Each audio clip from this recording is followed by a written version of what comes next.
Hello everyone, welcome to tonight's live stream. We are live doing question time. If you don't know what question time is, it's a chance for you to ask me anything you like about games development, Unreal Engine 4, 5, whatever you want to talk about is open to everything. The way it works is you just put your question into chat and I'll answer as many as I can within the hour or so that we do this for. If you're a Patreon member, you do have access to QJump, which is a Discord exclusive channel for Patreon members who can ask their questions ahead of time in case they can't make the live stream live. The archive of this live stream is available to patrons immediately and then everyone else a week later. I understand that we're quite a few bit far behind on that. But yes, we're here. I see we've got some familiar faces in chat. I want to say thank you first of all to Joe for donating $5 for super chat. Thank you so much. I'm glad that you've enjoyed watching the channel and learning all the games and stuff. So yeah, we've got one question in the Discord channel. Where was it? So this is from Chris, I think it is. Yep. How would you create a damaging volume where the player takes damage over time? If they keep going, it causes more damage for how long they are in the damaging area. Okay, so we've got a character here. And we're going to set up a little damage event on them so we know that they're receiving damage. And I'm just going to go to the event graph on them and just put in any damage. And all I'm going to do here is I'm going to print string out this damage here. Okay. So first thing is we need to make them receive any kind of damage at all. Not necessarily increasing one, but at least a piece of damage. So we'll make a blueprint class for this and we'll do a damaging volume, and this damaging volume here is going to have a box collision, and for testing purposes I'll make it so it's not hidden in game, and we'll make it so we see it a bit clearer, make it thicker, yeah, and I'll make it a bit wider too.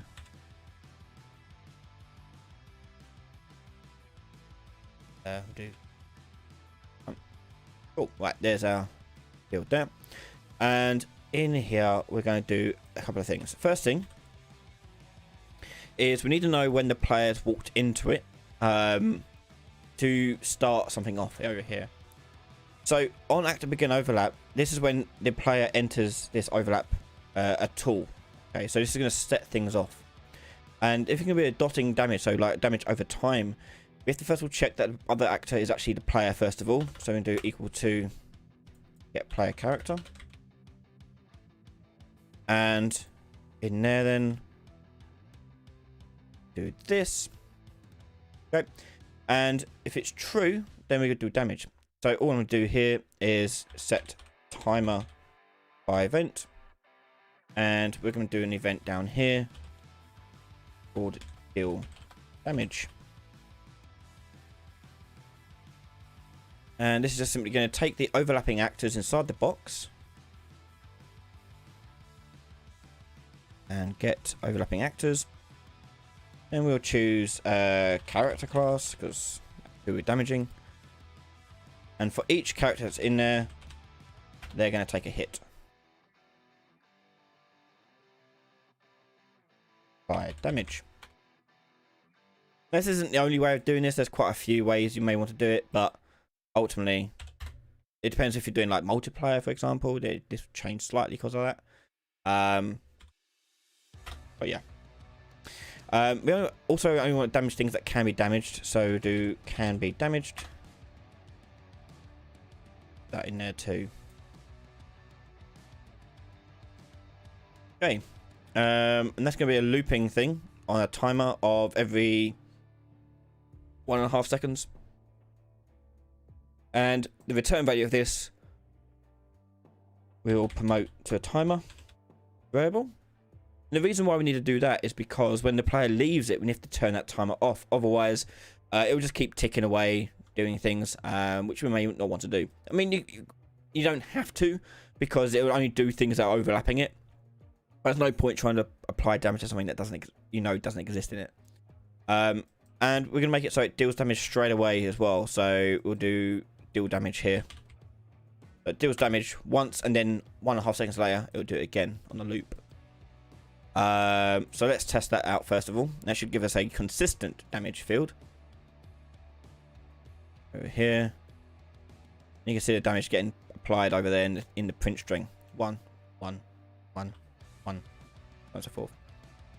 Now, if we want it to increase over time, there's 2 ways to go about it. And it depends on your game design. So, if you're doing a single player, for example, it's going to be a lot easier because you can just say, when this has started dealing damage, you do a damage value here as a variable, and that'll start off as like 1, for example, and then on the damage we'll do we'll plug that in over here, and then at the end of it we'll just increase damage each time. So damage increase by another 1, for example, and that will now increase as the player walks into it. So 1, 2, and 3, so on and so forth. And then when they leave it, you want to reset the damage. So you do actor end overlap. So go functions, end overlap, and again you check if it's the player. The reason why you check if it's a player is because you don't want to have, say, like an enemy walk through it to trigger it. You want only you to be the one that triggers it. And if that's the case, then we just set damage to back to 1. And we clear and invalidate the timer.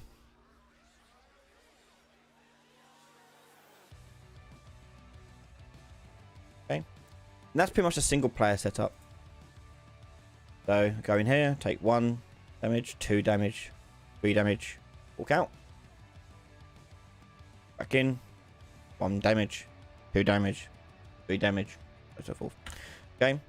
And that's single player solution to that.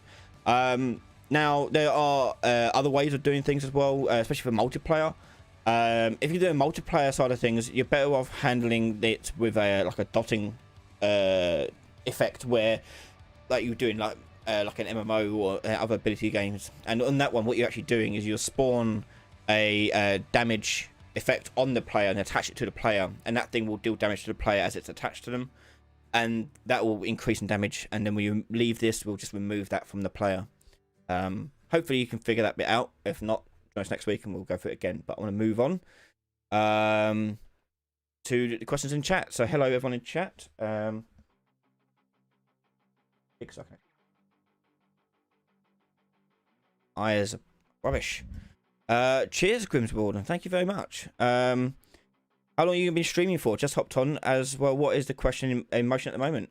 Okay, yeah, so this usually goes on for about an hour. We've just started, so about an hour long, this one.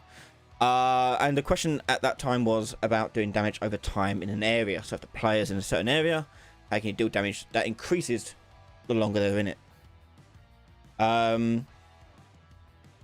Okay, let's take a look at other questions we've got. Christian is asking, hey Ryan, keep up the great work. Thank you. I have a question about saving attached actors. Think of a buff actor attached to a player character. Is there a way to save the state and attachment of the actor? I mean, obviously there's a way to save everything. The thing you need to do though, I would probably come up with some sort of struct. So you can probably make like a struct, and we'll do this like I mean, depends what you're doing. Let's so a buff actor. Okay, we'll call it buff struct. Okay, and this buff struct here will have the buff class that's related to it, and you'll also have like duration, left, whatever it may be. And you have all these different values on it set to it, blah blah blah blah blah. And then on your save game object, you'd have that on there, and as like probably like an array almost. So the save game actor will look like this. Obviously, it's quite a lot to go into in the session tonight, but hopefully from this you can just extrapolate out. So we go attached buffs, for example, and the variable type for this would be a buff struct, but I'd make it like an array of them, possibly, or even like I mean, you could also be like a map as well if you wanted to, but let's say an array. And on you have a save game, make a custom event called save buffs, for example. And that would have the player character be an input on here, and character, for example, and then from there you can be able to get the buffs they've got on them. How you get that is up to you and how you're organizing your buffs, but you get that information and you store that information on the attached buffs here. So for each one you find, you go through it and add one to this thing here. So you do add, and you'd make this up, so you put in the buff class in here and how much time they've got left remaining on them as well, when you save it. And when you load it back up, you basically just do it inverted. You just for every buff class you spawn one and attach them on manually and set their time remaining lifespan to the duration that's left. But yeah, that's about it really. Thank you, Cream Torden, thank you so much. Yeah, thank you, much appreciated. Sarah Lee, hi Ryan, how are you doing? I'm good, thank you. Thanks for asking. Had a bit of a long night the other night. I was up for 48 hours straight, working on project stuff, but overall not doing too bad. I've got a new camera, hence it looks a little bit nicer. Maybe, I don't know if you can tell, but yeah, it's a little bit nicer camera. I've got a new keyboard, yay. So everything's looking quite nice at the moment in here. There's a few little bits on extra on to get, but overall getting in a comfortable spot. There's still a load of junk over here in the corner. Mostly doing my daughter's birthday. Hopefully get rid of that soon. It's her birthday soon. Yeah, it's all her toys and stuff we bought her. But yeah, thank you for doing well. Cyber Green, hey Ryan, big fan of your work. If possible, how would you create a vehicle where while a player drive it, another can walk around inside it Like a big spaceship or regular ship? Oh. Hmm.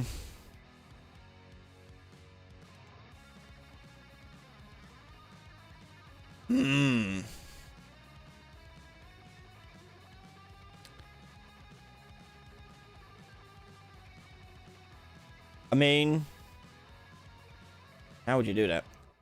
I mean, it could be just a very large pawn that you then put in there, the character, and make them walk around inside of it. How it reacts to them moving, though, I'm not too sure about. I believe the character component will travel with them, but the problem is that when the player jumps, for example, momentum isn't deferred to them, so they'll just jump and the spaceship will carry on going.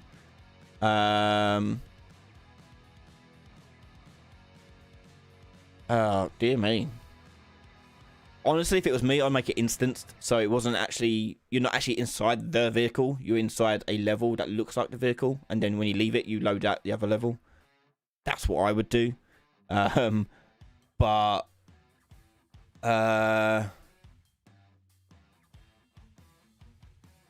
yeah, tricky. There's the answer to that one. If you want to do it like live, you probably have to generate your own custom controller movement stuff. Then the issue is if you stand on it just fine, then it don't move anywhere, don't jump in the air or anything like that. You're okay. But if you just stand still, then it'll take you with it. But as far as I'm aware, but I'm not too sure.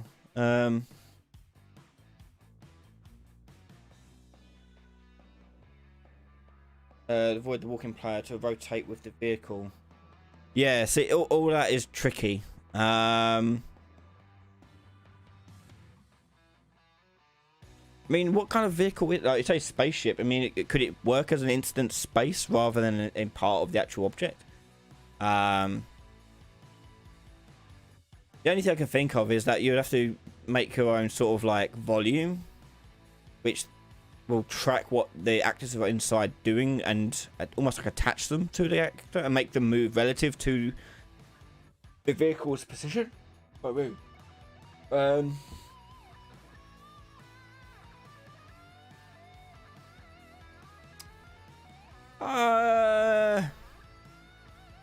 It's an interesting one. I'll have to think about it. Yeah.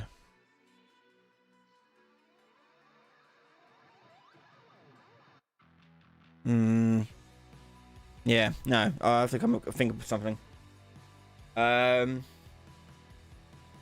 What if it adds the transform velocity of the vehicle to the player's movement? That bit's fine. It's when the player wants to do stuff as well. That's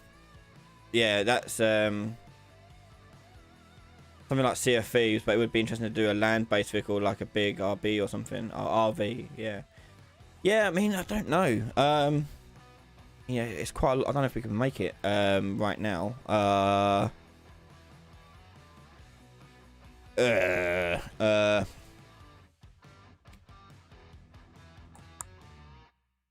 tell you what we'll do. Hang on. It's different because it's hang on, we'll try and make something quickly, okay? I'll just make a landscape so I've got a big area to actually move around in. And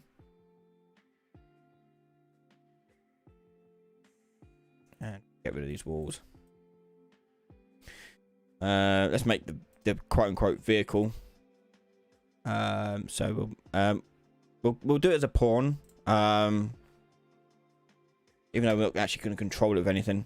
I guess I could make it just have AI. Just move around with AI, I guess.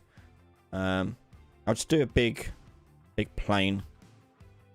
Actually, I'll do it as a cube because that's probably more likely what's going to similar to what it's going to be.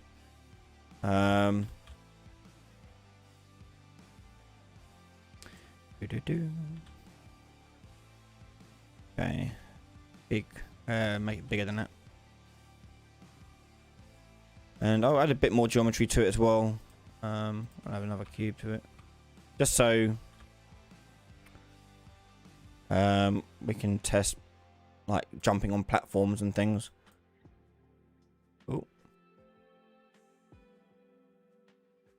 that for example. Put it at the front. Bit over here. I have to give it a component to move around on. Let's give it a capsule collision. Now, at the root.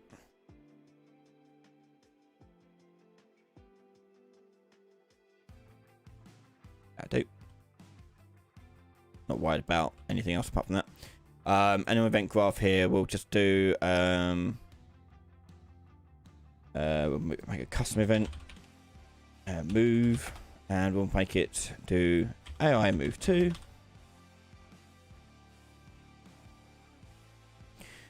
And the pawn will be self. The destination will do not find, random point in reachable radius. Origin, get actor location. Radius of say 2000. Get floating pawn movement. Max speed will turn down to 300, so a bit slower. Leave those alone. Yeah, that'd be alright. On success, we'll take it to move again.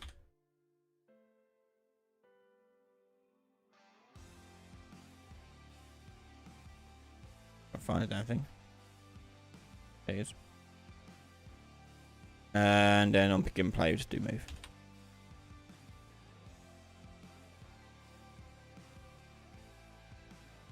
And all I have to do then is put in the nav mesh.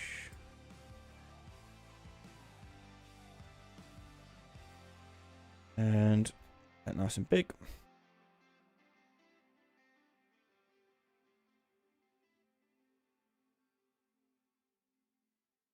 Okay. And a vehicle in. Vehicle, whatever you want to call this thing. Move. Yeah, it's moving. Okay. Let's get on it. Oh, if I can.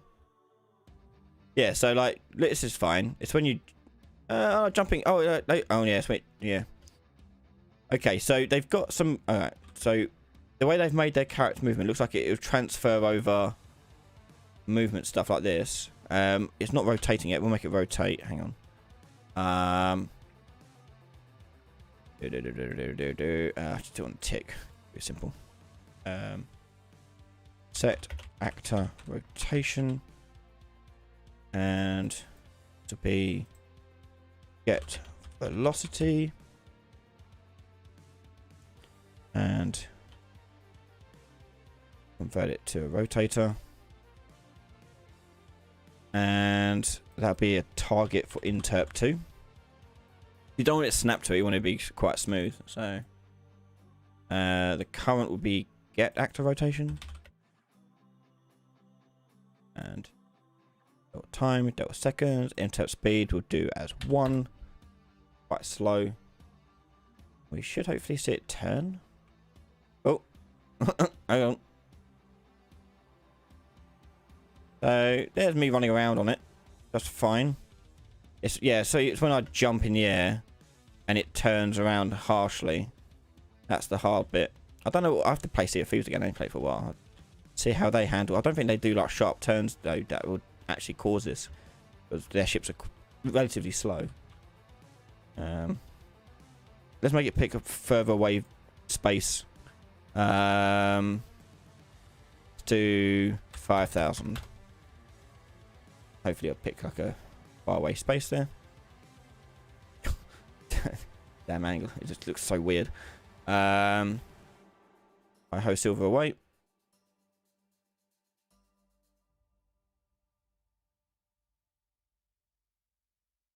Problem is, because he's picking a random spot, it's not always going to be 5,000 units away. It's going to be anything really.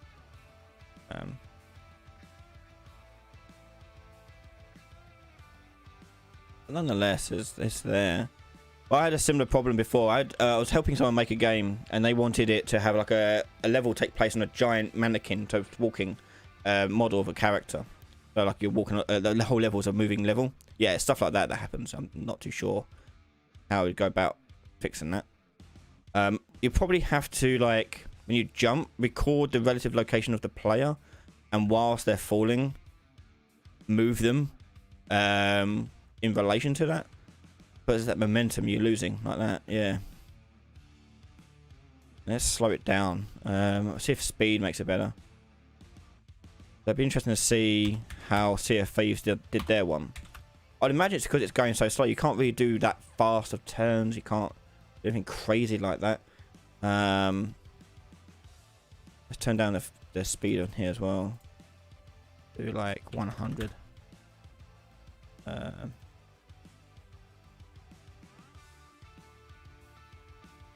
That's a little bit slower. I mean, for the most part, you probably get away with this. It's literally just when you jump in the air. It's going to cause some issues.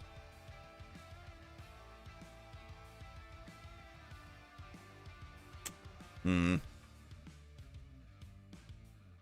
don't know, maybe that's got some ideas. Play about with. It's something definitely that I've had struggled with before with someone else. Say with the mannequin idea, because it worked quite well. We basically attached this to a bone of a giant mannequin, and it moved. I'll show you that one quickly.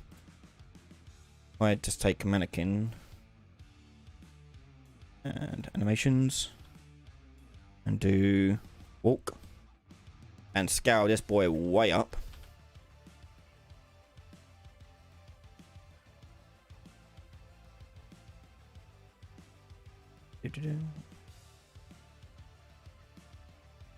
And slow his movement way down, because at the moment he's quite fast.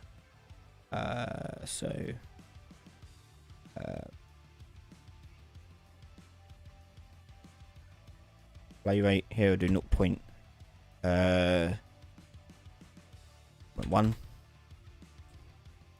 I'm looking. Yeah, cool. Okay.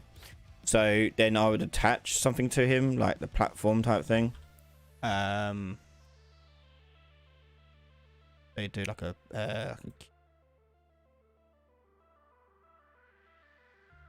so we put that waist.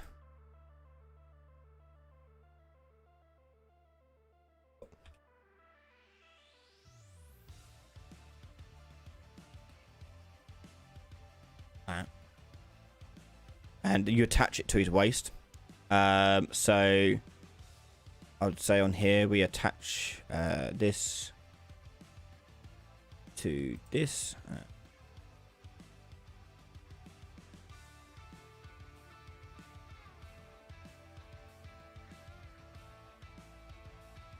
No, I can't do it that easy. I think I made it as like an actual actor. Hang on.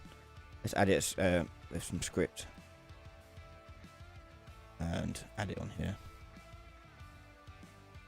Cube.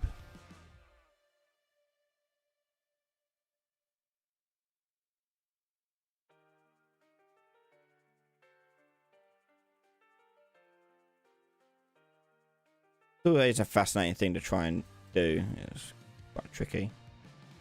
But you attach that to his pelvis bone. Oh. Attach that there. Just rotate it.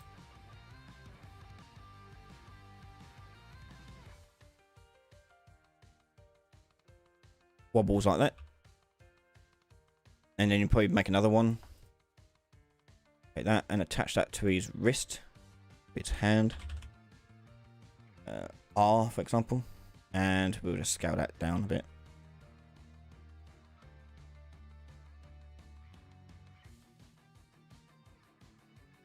Helps when he's not moving.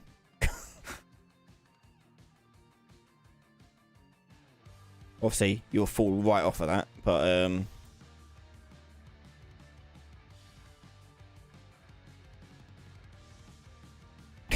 so annoying to play. But there you go, whatever. So yeah, do stuff like that and get rid of the other one. And where's the player?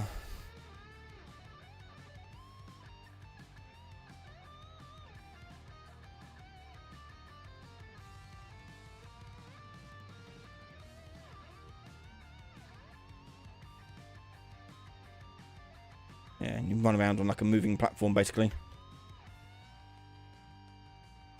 Yeah, that's quite cool for gameplay. But it's literally like, it's so difficult to stay on it because it's, as you say, it's constantly moving. Right, get on that there. See if I can stay on his arm. I'm deaf. Anyway, it's quite a cool effect. Grimswarden, wow, thank you so much for the donation. Question for the next one. How would I have multiple types of bullets add into one actor? For example, player loads trace rounds into a magazine, then AP round, then tracer. I've been using array structures, placing each round in a mag. Is there a better way? Yeah, I guess so. An array is probably the easiest way to do it, really. I haven't got the shooter guy on here because it's the third person one this week. But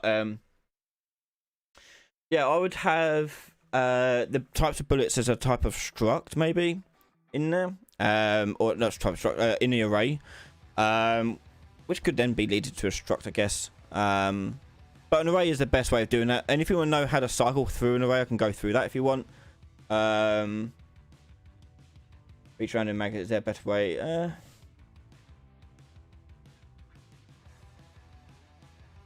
No, I think that's it really. It is literally just an array. You could use a map if you want instead, but a map might actually be better actually, because what you can do with a map. Everyone likes my Shadow of the Colossus, yeah. I say it kind of works. It seems to make it so you're attached to it. I don't know, one day I'll make Shadow of the Colossus properly. But anyway, yeah, so the map thing, if I like ammo types here, you would have like, if I just do actor and do an actor class reference, okay. Oh no, I'll do, I'll do an actor class, but imagine that's the bullet class that you're using currently. If I make this a map like this, the integer here could relate to how much of that ammo I have. So I would say in here have, let me change that to a string. So in here I'd have tracer and have 100 of those. AP armor piercing will have 50 of those, and so forth. And I can keep track of that as I shoot them. So as I switch ammos, it'll keep track of the ammo count for each type of ammo I have. That's probably the best way of doing it. And when you're doing that, you just keep track of which one you're using. So you'd have ammo types, and you have like current ammo, which will refer to the key. When you're doing a map, the left hand one here, the string in this case, is the key, and the right hand one is the value. Keys have to be unique. You can't have duplicate keys, but values can be whatever they want. So it's a little lookup table basically. We'll change that to a singular one. So you have a current ammo and you have ammo types, and when you want to cycle through them, let's say we have a custom event here to cycle ammo up direction, for example. I'll take the ammo types here. In fact, I'll do current ammo as an integer. Actually, it might be better. Integer. Yeah, ammo types here. We get the keys. And first thing we're going to do when you go cycle ammo up is we're going to take the current ammo. We're going to do +1. And then you're going to see if it's valid. So you get all the keys here, and you see if there's a valid key for that. So is valid index. And that'll go in there. And if that is valid, you can do a select int. And then you'd have in here, if it's true and it is valid, that's great. You want to use this one. That's A. And B, if it's not valid, because it's going up, that will just be set back to 0. So it cycles through the list back round to the start of it, so 0. And then you just set that back to current ammo. And that'll, now you can know what ammo you're using, because you can just find the ammo. So if you want to do a whole function here called get ammo type, for example, you just plug in your current ammo and your ammo types, and you get the keys, and from there you'll get copy of the one that's associated to camo ammo. So whatever's in that index. Once you've got that key, you can then search for it inside ammo types. So you do find, and you've got the ammo type here. So now you know how many of that ammo type you have, and you can output that ammo type. So do return node, and you can output that, and you can output that. Plug that in. So it's doing something like that. And I'll do that before I shoot the bullet, so I know how, if I can shoot the bullet because I have ammo of it, and also I can then do whatever I want to do with the type of ammo it is. Could be a class reference, could be an actual reference. It depends on how you're doing ammo. But that's probably the best way of doing it. Cycle up, so cycle down. I'll just quickly show that in case people want to know how you do cycling in an array. So go from, so if you cycle up, you go to the top of the list, and then when you reach the top and exceed it, you'll go back to the bottom and overflow like that. If you go the other way, it's almost the same as this. I'm just going to copy this. You get your array. Cycle ammo down. But obviously, rather than adding one, you take away one. Okay. And again, you check if it's valid or not. So if it doesn't exist inside that array, that means you need to go back to the top of it. So if it's okay and it is valid, that A, you want to use that value for A. If it's not valid and it's B, you want to use the last index. And that will make it zip back to the top of the list. So if you go down to the bottom, it'll come out to the top, and you can cycle through it that way. And then when you shoot the gun, you just call get ammo type, and you've got the number of ammo you have the ammo type it is, and you can do what you want to do logic wise with that. Hopefully that helps you out, Grimsman, and thank you for the donations. It's very much appreciated. Thank you. Next question. Hi Ryan, do you know how to make your character follow an AI instead of the AI has to follow you? Interesting. Okay. If you want your character to follow the AI, you have to enable AI on your character. So let's say, for example, I'll get rid of my Colossus here.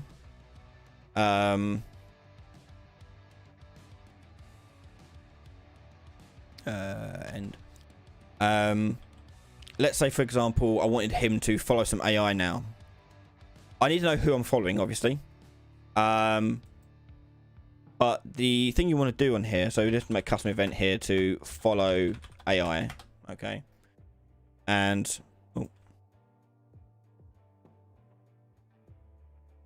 part of this function is you need to know which AI you want to follow. So hopefully you got that, you know how to get that. But we'll do character reference there. Okay, so this would be the AI. And if you want to follow the AI, you first of all have to tell this character to be unpossessed by you. So you go unpossess. Oh, get player character for, controller first, and then unpossess. And that way you'll detach yourself from it, and then you have to tell it to take control of an AI of itself. So the way you do that is you do spawn default controller. What this does, it will spawn the AI controller for this pawn and be possessed by it. So now you've got that, you can do AI move 2, and the pawn will be self, and the target actor is going to be this AI here, and now he will move to that AI character. Let's say, for example, let's make a quick AI that runs around. Let's get rid of this thing. Make quick AI. I'm just going to duplicate this thing. And we'll make him just run around. Okay. And make him get rid of all this stuff.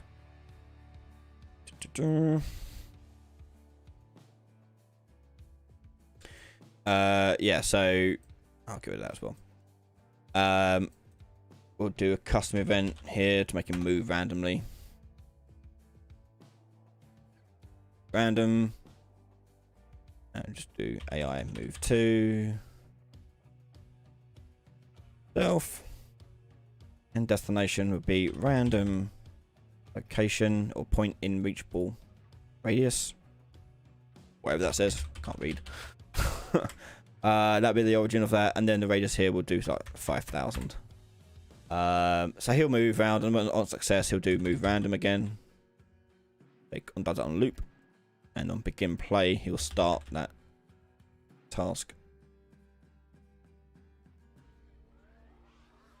Okay, so he's going to move around and things. I'll name him AI Dude. So there he is, and he should run around now. There he is. Okay. And if I want my character to follow him, I want to make him move a bit slower first of all, because a bit unfair for me to try and chase him. Let's change that down to 400. I'm going to play a character here. I'm just going to do a little cheesy thing where if I hit the 1 key, you'll just get actor of class. Obviously, you can do anything you want to get hold of the actor you want to follow, be it the one that's closest to you, the one that you're touching, whatever. AI Dude. Okay, and then I want to do follow AI. And I want to plug in that AI. That's it. So if I've got movement here, so I'm moving around, and if I hit the 1 key, I unpossess him. And because I unpossess him, also I unpossess the camera as well. Catches that from that. If you want the camera to remain there, what you have to do is you have to tell your controller. So you need a custom controller for this. Yes, you have to tell your controller here to not auto manage active camera target. Turn that off.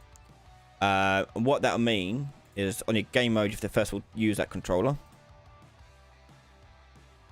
and then you can on your controller here, not controller, sorry, on the player character at the start, you have to actually tell it to look at this camera.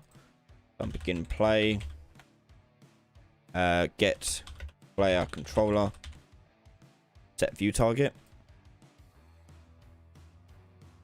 It was all now manual, so you have to do this every time you want to change camera.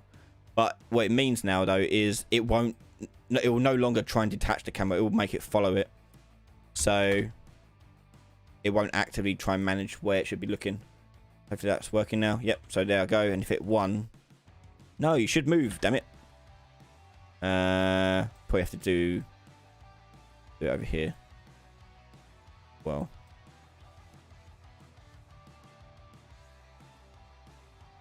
no, I should move still with it. The rotation probably will break, but yeah, there you go. Yeah, so rotation's breaking because it doesn't have control rotation anymore. Because I'm no longer controlling him. Oh yeah, because I've reached the end. Basically have to tell it to move again and again. But there you go. That's the general gist of it. Okay. You have to just you're spawning AI to take control. And if you want to revert control back to you with whatever input you do. So for example, you may do something like any key being pushed, and you may say possess. Oh, hang on, get player controller and possess this pawn.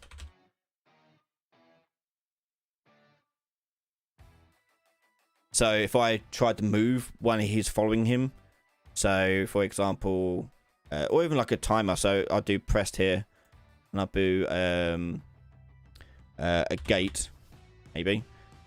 We'll do a sequence for this.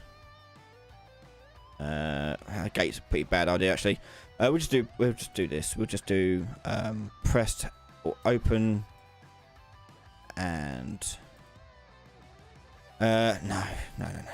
Just do any key. Just do it manually. Fine. Otherwise, I have to set up timers and things like that, and TBA.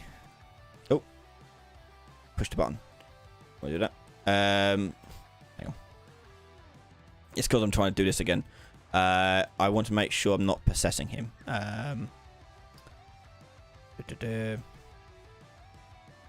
No. Get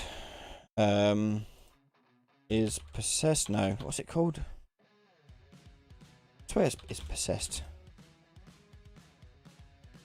is... No, I can't remember what it's called it now. Oh, I know what we'll do. We'll do a gate on it, actually. But it'll start closed, and it'll only open when we have the event for unpossessed. One of many ways of doing it. So this will open the gate like that. And when I possess it, event possessed, we'll close the gate. So now it won't do anything whilst I'm controlling him. But if I push 1, okay, if I now push button, oh, it should take control. Any key, enter, unpossessed, open. Yeah, you should be open. Oh wait, it's possessed by a controller. I need to make sure this is not. Yeah, the possessed is closing it straight away because it's being possessed by an AI controller instead. So I just want to see if this is you can see if it's a player controlled controller.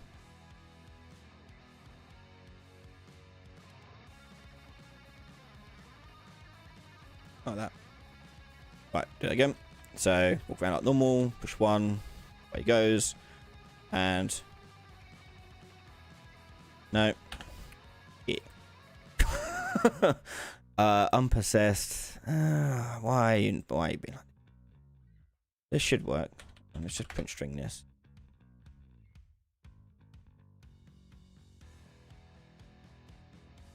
Play again.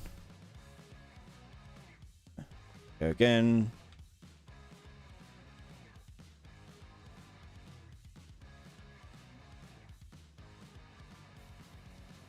Yeah, I'm possessed by the new blueprint. I should be open that gate then.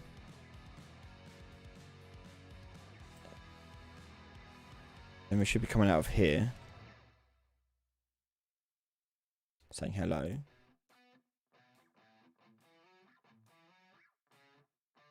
Oh yeah. Oh yeah. Duh. Sorry, my problem. Because we're not controlling it anymore, any key won't work, will it? Because we're not possessing him. Stupid me. So I need to basically do this all on a controller. So this would all take place on a controller to get control back on it. I'm not going to do it now because it'll take too long. But yeah, that's the general gist of it. On the player controller, you do any key and do exactly what we just did there, but with the any key on there. Okay. Whew.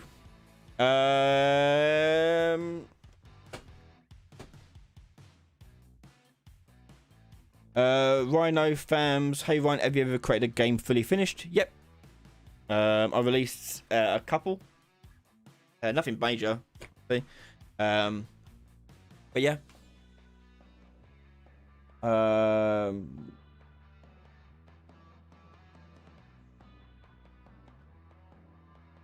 Charles. So this is multiplayer related. How could I make an event happen based off...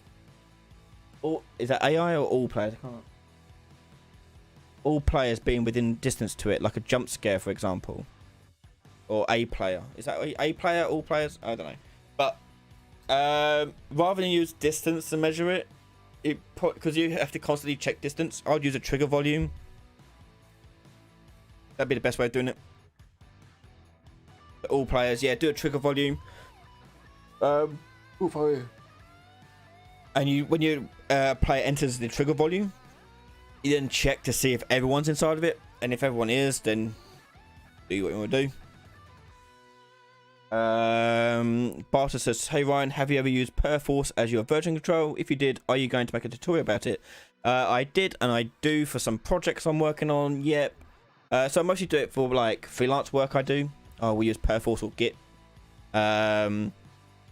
So if it's my own work, I don't really do it really, but yeah, I could do a tutorial on it. Really, it's not too. There is a pain setting up because there's a lot of little things you want to optimize it on the back end. But using it in Unreal itself, it's very easy. Sorry, so tired. Yeah.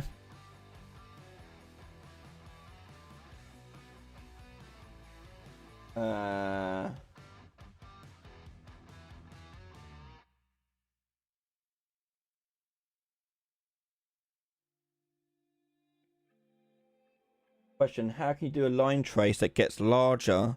This is from Gamer PS Forever.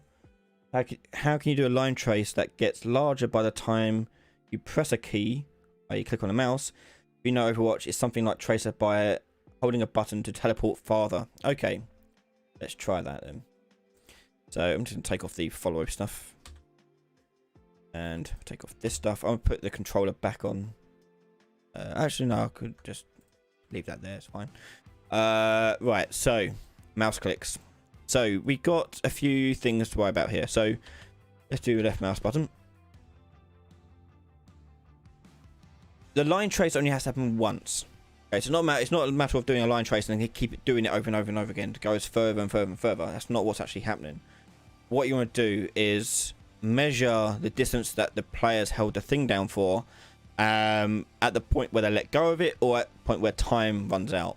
So for example, let's say when we press the left mouse button, we're going to first of all set a timer up.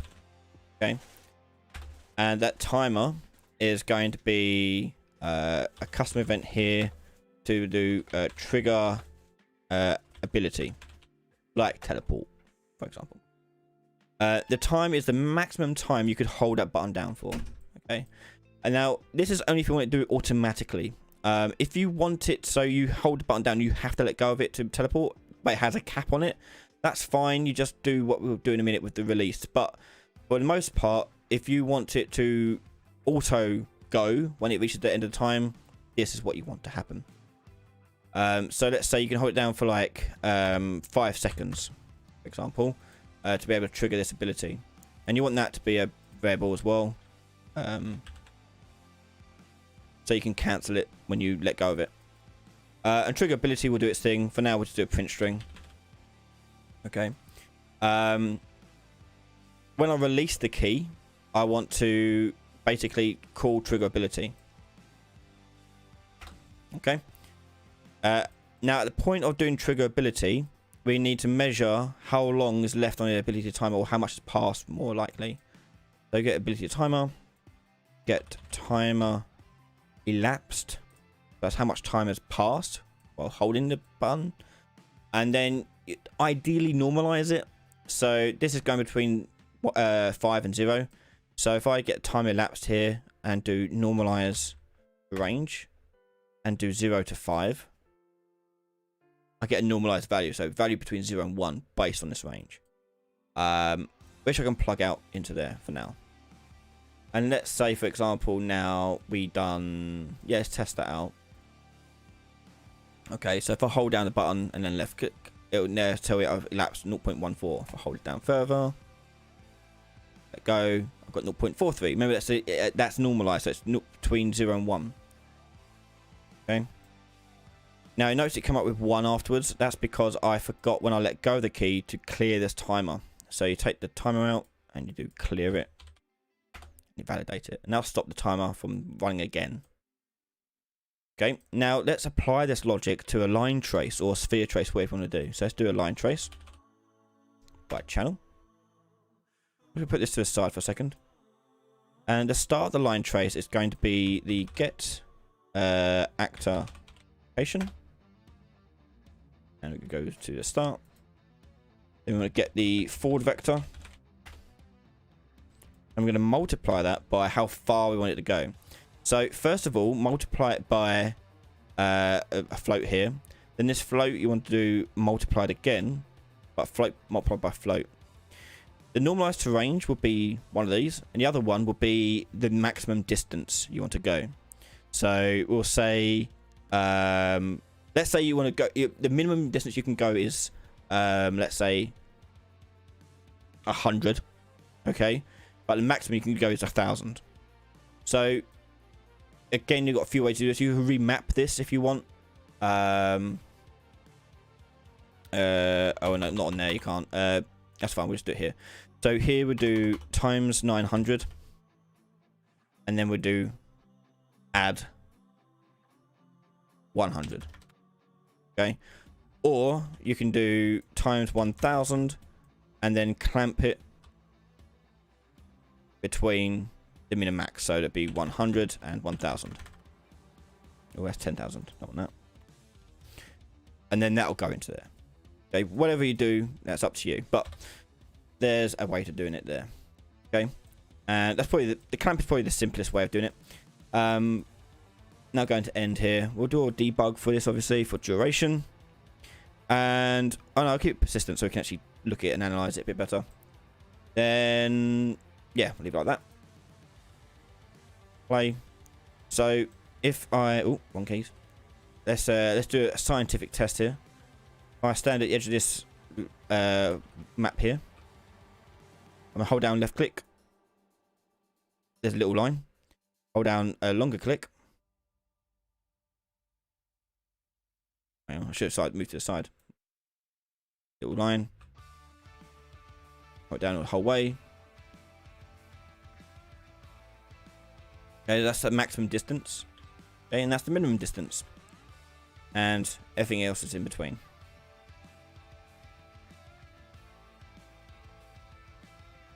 Okay. And if you're doing a teleport, for example, you can just do teleport.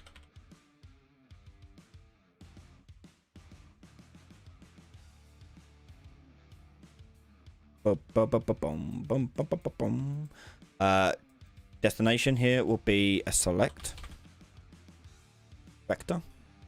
Difference between teleport and set actor location is with teleport, it will transfer over things like physics as well as if it is going to move it into a wall or anything physical like that, it will adjust it for you, so it's a little bit nicer. But destination location, if it's, we will do blocking hit. So if it's true, we'll hit A with the location there. If it's B, we'll do trace end, and that's it. So if I hit play now, hold down the button, further. Yeah.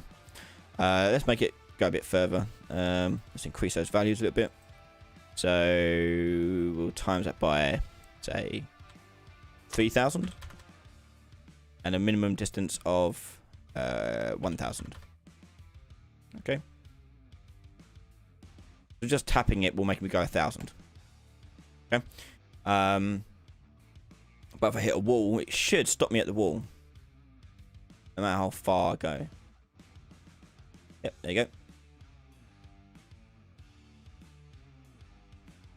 It's telling me because I didn't plug in the rotation of the teleport, but yeah. Off of there.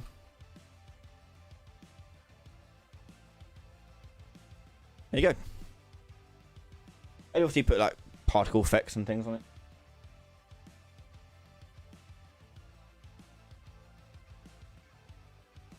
If it's possible, how to do a marker. Meanwhile, you press it like a Niagara. A marker, like a thing that shoots out and you can see how far you're gonna go. Yeah, you could do. So I mean, it's a lot of work to make the Niagara system do that, but for example, we could.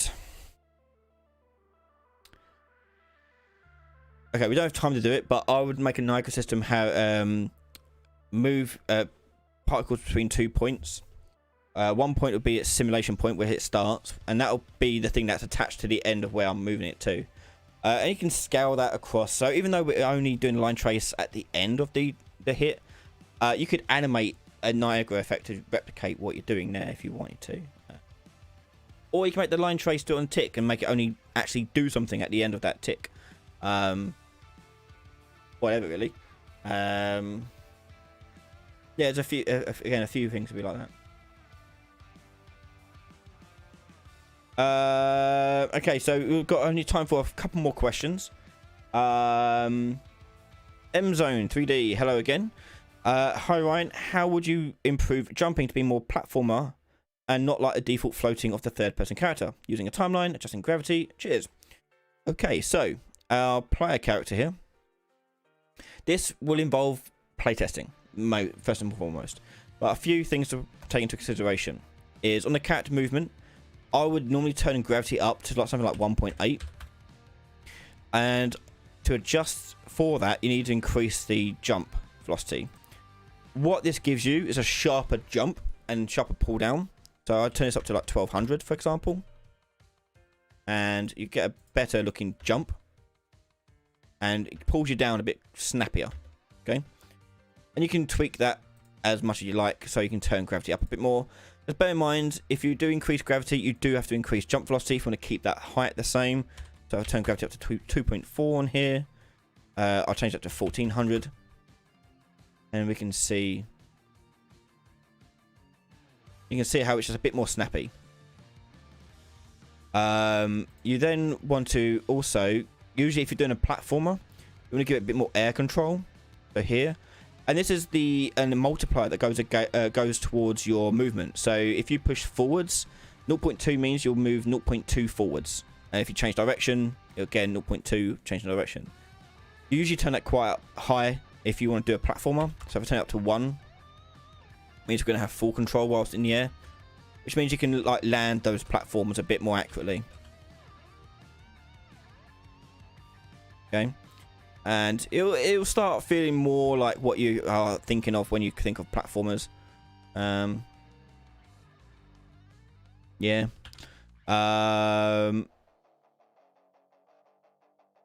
What else could be useful? I mean, that's the most of it. That's the main things. You can change deceleration of how they fall. You can change their walk. So there's a couple of other things as well you can do extra with this. So one is Coyote Time, which I made a video for not too long ago. Which is the act of making a character jump even after they've left the platform for a split second. So after they've left the platform, if they're falling for a split second, it'll still make them jump. We call that Coyote Time. And a lot of platformers do it. Double jumps, for example, if you want to enable double jumps or triple jumps, you just go to class defaults and you'll find jump max count here. You can change that to 2 and you've got double jump now. You can also change the max hold time as well. So 0 is default and basically that has no effect whatsoever. But if you were to hold that to like 1, you're not going to really see any much difference because it's more about how you control it. But if I hold down jump, see how I jump a lot higher because it's applying a jump velocity to it the whole entire time, and then saying after 1 second stop applying it. So it gives the impression of I'm doing really high jumps. This is why, if you ever wondered, they put on default here to stop jumping when you release it. Stop jumping is that when it reaches that apex. So yeah, it's a double jump there.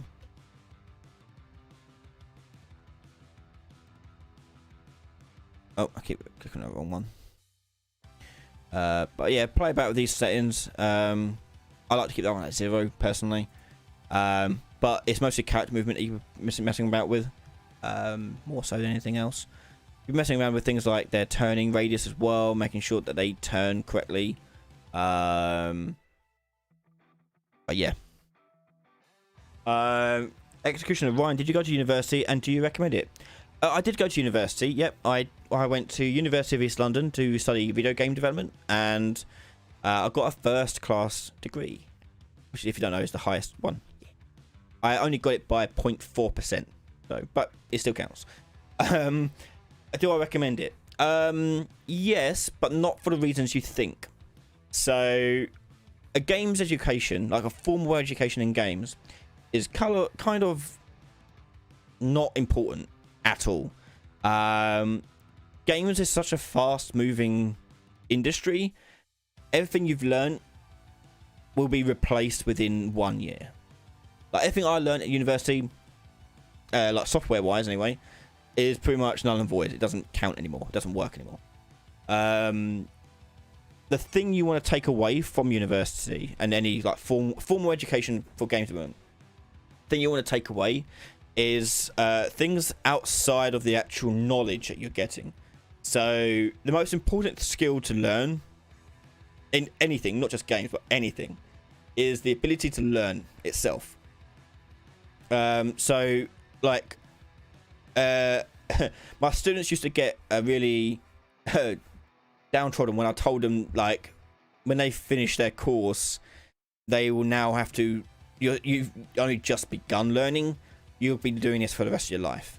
The difference is that when you're in a professional employment, you are teaching yourself. Okay, you got no one telling you where to look, no one telling you where to go, no one to tell you how well you're doing, only yourself to do all that. So that skill is the most important skill to learn, is be able to pick things up and learn about them. I've always said my greatest strength in any line of work, especially game stuff, is I can pick things up really quickly. I understand how they work a lot quicker than most and can learn things quicker. So that's why I always say to people, like, if I don't know the answer to something in like Unreal, for example, I will find the answer and report back relatively quick. And if not, I usually can figure it out. Like a lot of the stuff we've done today, I haven't done before. So it's just figuring it out on the spot. But it is that learning that is going to be really powerful.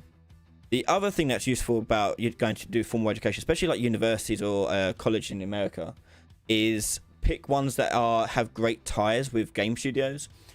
I only know about UK ones, obviously, but there are some UK studios where game development studios will do work placements with some students and give internships and things like that, and training programs. Like I've got a couple of students in Rockstar, for example, who got that job because they done like a year out in Rockstar, okay, in Rockstar North, and now they've done so well in that. When they finished their studies, they got the job offered to them straight away, which is a really great way to not only dip your toes in that environment, because doing it in a classroom is very different from doing it in real life. So that valuable experience is there. Is great. Another reason to go to university or college and things like that is to build a network up, so you know more people, you know more, you get invited to more things and do more events. That bit's important, more so than anything else. And I would say the number one important thing it has is it's 3-4 years where you can just focus on getting better. If you're not in education, like full-time education like that, you've then got to fit in that training, that learning and all that around your day job, around your family, around everything else. And that's a lot harder to do.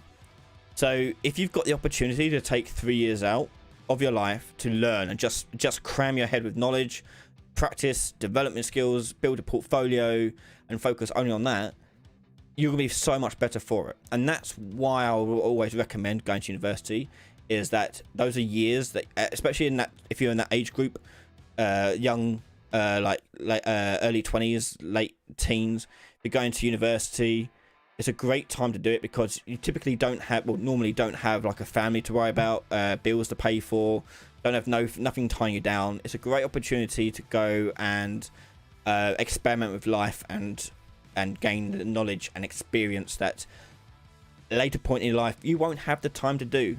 And I know people who regret not going because of that reason. I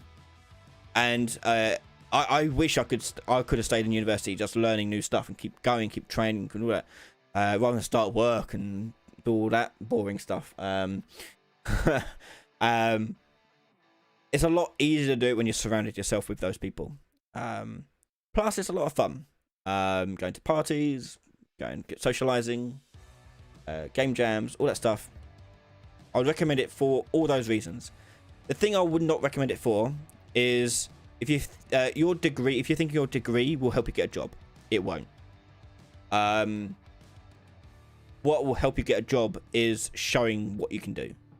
And if you only way you can do that is if you do more than what the university give you. So if you get if your portfolio consists of only assignment work that you've done, coursework and exams, that's not enough. You need to be doing more. So when you hit the summer, you're working still. You're still developing your skills, still learning new stuff, still building that skill base. When you hit spring break, you're still doing that stuff at home. You're still working on it. You're never going to stop learning it. And that's a good mode to get into, because that will be the rest of your life. If you're in games, that is the rest of your life. You're learning all the time. It doesn't stop. However, if you have a passion for it, like I have a passion for it, I don't see it as a problem. That is exciting to me. I like learning new stuff. I like picking up new tools, new software, and figuring stuff out. I find it very rewarding. It's my passion. It's my lot in life. So where people will normally cough at that sort of thing, I welcome it and encourage it. And that's the position you want to be in too. And going to a university and studying the course and all that is also a great opportunity to build that passion up. So I'd recommend it for those reasons. Okay. Hope that helps. As you can tell, I've had that discussion a lot with my students in the past. But I've always encouraged my students to do it because, as I said, you're not going to get that time again in your life. And you live once, don't regret nothing. Take every opportunity you can. And accept the fact that you're never going to stop learning it. There's a weird thing when I told students, like, oh yeah, this is just the very, very beginning. Like, after this, you've got to do this every day for the rest of your life, on your own. I found it a bit weird, but yeah, that is literally it. Like, when I'm not making videos, when I'm not making stuff like that, I'll be making my own stuff for fun because I like making stuff. VNeck, honestly, you just should clip what you just said and upload it as a video. It will be a video. It's going to be a devlog video. I did actually record one, but I was so tired at the time, I kept mucking up, so I need to redo it again. But yes, I was going to make a video on that topic, as well as what to look for in particular universities. So what kind of things to look out for, what traps to look for, because looking for a college course or a university course can be dangerous. I say dangerous, risky, because games is a very popular subject. Courses and colleges will do it because it makes money, and will take on any student. It sounds bad, but that's what they do. They'll take on any student because it makes a lot of money. So you do get a lot of colleges and a lot of universities doing the course just because they want to do the course. So like I've in my career as a professional teacher in games development, I'll join a team or join a college or go visit a college and visit a team, and I'll talk to their game staff, and I'll find that all their game staff were media teachers or IT teachers. None of them actually do anything with games before. They're just kind of figuring it as they go along, and things like that. But they've still got like hundreds of students, each one bringing in thousands of pounds. So be wary that everyone will do a course, but not everyone should do a course. So research who's teaching the course, who's doing it, find out what their background is, what they're like, find out what kind of ties they have with different game development studios as well. That's going to be super valuable.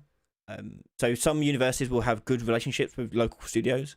Like I know one sort of near me where Jagex, who make RuneScape, they host game jams for the local university, and they all like invite students in, get pizzas in for them, get beers in for them, and do whole game jam stuff like that.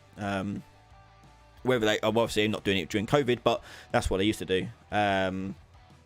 So yeah, look out for things like that.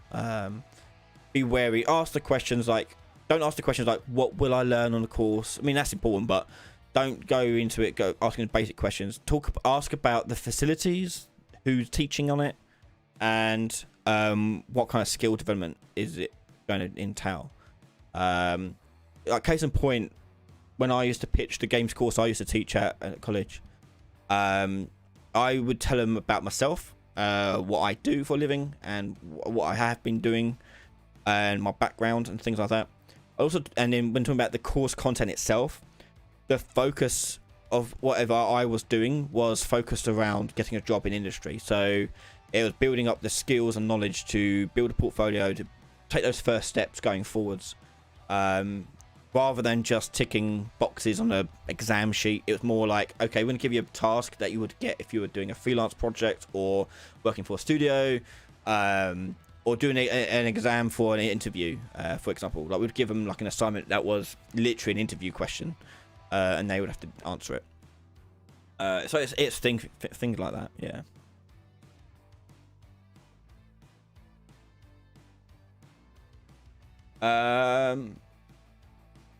But yeah, there you go. I've rambled on. But yes, I will make a video on it properly, devlog video. But yeah. Anyway, that brings us to the end of tonight's question time. It's been a good one. Thank you everyone for joining us live tonight. We do this every Wednesday, so if you have missed out on getting your question answered, don't fret. Come by next Wednesday and you can ask it then. And if you're a Patreon member, you can also ask your question in advance over on Discord channel. There's a question queue jump, just put it in there. If you missed this live and you want to get a question answered, chuck it in there and I'll try and answer them live next time. We have more live streams. I didn't have one last Saturday just because I was so overloaded with work, but I'm hoping to do one this Saturday. We've got more videos coming out, obviously, on Friday. We've got a question time archive footage coming out tomorrow. What else is happening? New videos on Patreon are save point videos and JRPG stuff. I'm a bit behind on the Patreon stuff. I've been very, very busy, so I fell behind a little bit on recording stuff. And because I got a new PC last week, I lost a couple of days putting that together and all that stuff. But that's now done, so it's now playing catch-up time. But it's looking good. We're on the spot. We've got a good setup going on here now, so hopefully that will speed up productivity. And we get back on track relatively soon. There'll be some cool new announcements coming for the new year as well. And if you remember last year, we done a question quiz thing for Christmas. We'll be doing that again. We'll do giveaways. We'll give away cash prizes for people, answering fun Christmas questions. We'll be doing that again at Christmas for fun. And we'll also do monthly giveaways. So someone won the Guardians of the Galaxy giveaway last month. This month there will be another giveaway towards the end of the month. So keep an eye out for announcements on that. And how to win. I'm hoping to give away more stuff to people, be it games, software, asset packs, anything really I can get my hands on. And usually it's all out of my own pocket, so it's just a way of wanting to reward people, like, hey, thanks for contributing and engaging with the content, sort of thing. So yeah, I want to give more stuff like that away, so that's what we're hoping to do. But yeah, check out in the new year there will be some new announcements about some new things going forwards as well. Some crazy good plans and really cool things to basically take what I did in the classroom and make it global. So more news on that in the new year. Thank you everyone for the live stream, and thank you for joining me, and thank you for all the donations happening in chat. Thank you again, Grimswarden. Thank you so much. Have a great week and enjoy the weekend, and I'll see you on Saturday live. If not, you can't make it, don't worry. I'll see you next weekend or the week after that. Have a good one and have a good night. Bye everyone.